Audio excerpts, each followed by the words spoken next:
বুধবার সন্ধ্যায় প্রদীপ প্রজ্বলনের মধ্য দিয়ে পানিহাটি উৎসব ও বইমেলার সূচনা করলেন রাজ্য বিধানসভার অধ্যক্ষ বিমান বন্দ্যোপাধ্যায়। সোদপুর আমরাবতীর মাঠে আয়োজিত এই উৎসব এবারে নবম বর্ষে পড়ল।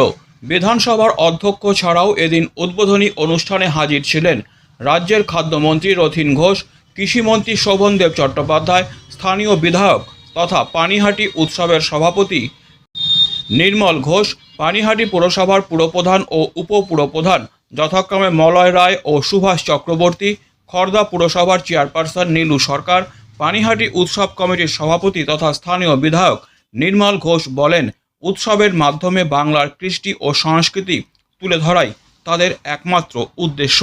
11 দিন ধরে চলবে এই উৎসব। ভালো বক্তব্য রাখতেন, এখন আমাদের মন্ত্রী হয়ে গেছে। এই সঙ্গে সঙ্গে আমাদের নির্মল ঘোষ এবং রবীন্দ্রবাবু পরিষদীয় মন্ত্রী হয়ে গেছে। নির্মলবাবু পরিষদীয় মন্ত্রী আমাদের তিনি মাঝে মাঝে বক্তব্য রাখেন।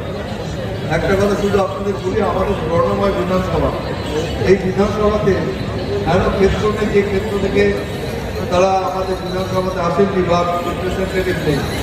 আমাদের যেমন ওখানে অধ্যক্ষ রয়েছে, অধ্যাপক রয়েছে, সঙ্গীত শিল্পী রয়েছে, খেলোয়াড় রয়েছে, মানে প্রত্যেক স্তর থেকে মানুষরা পশ্চিমবঙ্গ বিধানসভায় তারা এসেছে। এবং এই বর্ণময় বিধানসভা, এটা যেদিন মাননীয় মুখ্যমন্ত্রী আসেন, বিরোধী দল সরকার প্রত্যেক বিধায়কদের সময় ধরে দিতে হয়।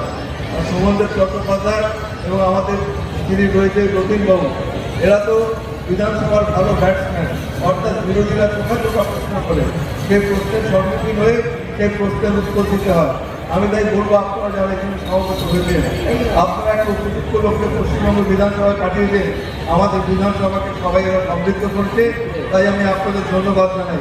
প্রত্যেক বছর আমি এখানে আসি, প্রত্যেক বছরে গত বোধহয় 1-2 বছর আসা, তার আগে আমি এসেছি। এত সুন্দর পরিবেশে আপনাদের এখানে মেলা হয় এবং উৎসব হয়, এটা দেখতেও ভালো লাগে। এখানে প্রচুর মানুষের সমাগম হয়, আশেপাশের অঞ্চল থেকে প্রচুর মানুষরা এখানে সমবেত হয়। আজকে এই মঞ্চে যারা রয়েছেন, আমাদের পঞ্চায়েত সমিতির সভাপতি, পুরসভার চেয়ারম্যান, কাউন্সিলররা রয়েছে এবং আমাদের পুলিশের আধিকারিক তারা রয়েছে এবং উদ্যোক্তারা যারা রয়েছে, তাদের সবাইকে আমি আন্তরিকভাবে ধন্যবাদ জানাই। একটা মেলা পরিচালনা করা, একটা মেলা সুন্দরভাবে সেই মেলাটাকে চালিয়ে নিয়ে যাওয়া, যে কত বড় কঠিন কাজ, যারা না করেছেন তারা বুঝতে পারবেন না। সেই সঙ্গে সঙ্গে যারা নৃত্যশিল্পী ছিলেন, যারা নৃত্য পরিবেশন করেছেন, তাদের আমি আন্তরিকভাবে অভিনন্দন জানাই। অত্যন্ত সুন্দর নৃত্য পরিবেশনা, এত ছোট জায়গার মধ্যে অতজন আমাদের নৃত্যশিল্পী তারা নৃত্য পরিবেশনা করেছেন, তাদের আমার আন্তরিক ধন্যবাদ জানাই। এবং আজকে আপনারা আমাকে আমন্ত্রণ করেছেন, আমি আপনাদের এখানে বলবো, আপনাদের এখানে অনেক স্কুলের সেঙ্গিজি আছে, একজন আমাদের কর্ণধার রয়েছেন এখানে, আমি সেঙ্গিজি আছে। আমাদের বিধানসভাতে অনেক ছাত্রছাত্রীরা যায়, যদিও বিধানসভাতে এখন আমাদের যে রেস্ট্রিকশন করতে হয়েছে, আপনারা জানেন লোকসভাতে একটা ইনসিডেন্টের পরে আমাদের নিরাপত্তা একটু জোরদার করতে হয়েছে। আগামী 22 তারিখ থেকে আমাদের বিধানসভা দাওয়াত শুরু হবে এবং পুষ্প প্রদর্শনী, সেটা রূপরেখ হিসেবে আমরা থাকবো, নির্মলবাবু থাকবেন, শোভনদেব চট্টোপাধ্যায়, আমাদের রথীনবাবু, সবাই আমরা থাকবো। আপনাদেরও আমন্ত্রণ রইল, আপনারা নিশ্চয়ই আসবেন। 22 থেকে 26 তারিখ পর্যন্ত এই কটা দিন আমাদের পশ্চিমবঙ্গ বিধানসভার উৎকৃষ্ট মানের একটা পুষ্প মেলা হয়, আপনারা নিশ্চয়ই সেটা উপভোগ করবেন।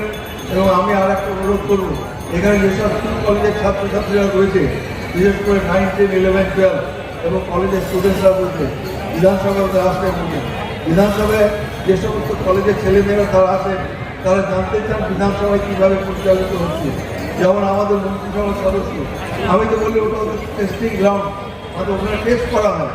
যখন বিরোধীরা প্রচারের বেলা প্রশ্ন করে, সেই প্রশ্নের সম্মুখীন হতে হয় শোভনদেব চট্টোপাধ্যায়, রথীন ঘোষ এদের।